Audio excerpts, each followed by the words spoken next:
ఆ కమిటీలు వేసే పరిస్థితి కూడా ఎక్కడ లేదనే విషయాన్ని కూడా మీ అందరికీ కూడా తెలియపరుస్తాను.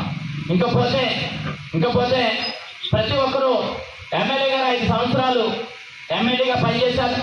మా గ్రామానికి ఏం చేశారనే బాధ ఆవేదన కనిపిస్తూ ఉండదు. ప్రతి ఒక్కరిలో కూడా బయటికి వెళ్ళి మాట్లాడుతూ ఉంటే ఒకసారి మనం ఆత్మ పరిశీలన చేసుకోవాలి. సీతారామపురం గ్రామం అనేది చూసుకున్నట్లయితే 2009కు ముందు 1 సెంటు స్థలం ఇవ్వమని చెప్పి చాలా మంది నాయకుల దగ్గరికి వెళ్ళినటువంటి అడిగినటువంటి పరిస్థితి ఉంది. ఇక్కడ ఉన్నటువంటి పేదలుగా ఉన్నటువంటి వ్యక్తులు కానీ, లేదు ఇక్కడ ఉన్నటువంటి వాస్తవానికి మందుల కులస్తులు కానీ, లేదా బేడాబడగా జంగాలు కానీ, గంగిరెద్దుల కులస్తులు కానీ, లేదా SCBCలో ఉండబడే చిన్న పూర్ పీపుల్ ఉన్నటువంటి వ్యక్తులు కానీ ఎక్కడా కూడా 1/2 సెంటు స్థలం ఇవ్వాల. ఆనాడు రాజశేఖర రెడ్డి గారు ముఖ్యమంత్రిగా ఉంటే నియోజకవర్గ ఇన్ఛార్జిగా ఎమ్మెల్యే ప్రసాద్ రాజు గారు 6.5 ఎకరాలు కొని పేదలకు ఇల్లు కట్టించాలని చెప్పి ఆర్డర్ వేసినటువంటి వ్యక్తి ముదినూరు ప్రసాద్ రాజు గారు అనే వ్యక్తి మీ అందరికీ కూడా తెలియపరుస్తాను. ఈ రోజు ఆ కాలనీకి ఏం పేరు పెట్టారో మీ అందరికీ కూడా తెలుసు. ఈ రోజు ఆ కాలనీ రావడానికి కానీ, ఆ కాలనీ అభివృద్ధి అవడానికి కానీ అది ప్రసాద్ రాజు గారు కాదని చెప్పే వ్యక్తి ఎవరైనా ఉంటే కనుక నేను డిబేట్కి సిద్ధమని విషయాన్ని మీ అందరికీ కూడా తెలియపరుస్తాను. కారణం ఏంటంటే ఆనాడు అక్కడ స్థలం కొని అక్కడ కానీ కాలనీ కట్టాలని ఆలోచన రాకపోతే ఇవాళ ఎక్కడ పని చేస్తారు? ఈ రోజు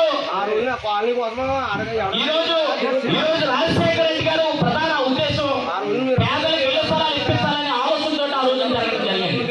ఈ రోజు మళ్ళా దాన్ని బేస్గా ఈ గ్రామంలో చూసినట్లయితే కనుక ఇలా నాడు నేడనే గొప్ప పేరుతోటి ఇలా విద్యాలయాలను తీర్చిదిద్దేటువంటి పరిస్థితి. ఒక పక్కన నేతలపేటలో అనేటువంటి స్కూల్ కానీ, లేదు మన పక్కనటువంటి పెంకుటి సాల పడిపోతా ఉంటే దాన్ని ఇవాళ తీర్చిదిద్దాలి కార్పొరేట్ పాఠశాలగా తీసుకొచ్చినటువంటి చరిత్ర వైఎస్ఆర్ కాంగ్రెస్ పార్టీ ముదినూరు ప్రసాద్ రాజు గారికి ఉన్న విషయాన్ని మనందరూ గమనించాలి.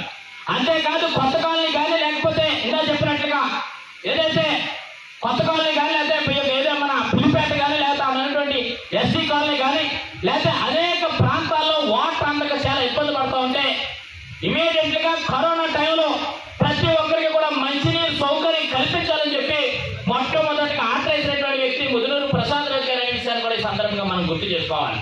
అంతేకాదు గత ప్రభుత్వం ఎప్పుడు పరిపాలించినా ఎక్కడా కూడా చిన్న ఆఫీస్ కట్టిన చరిత్ర లేదు.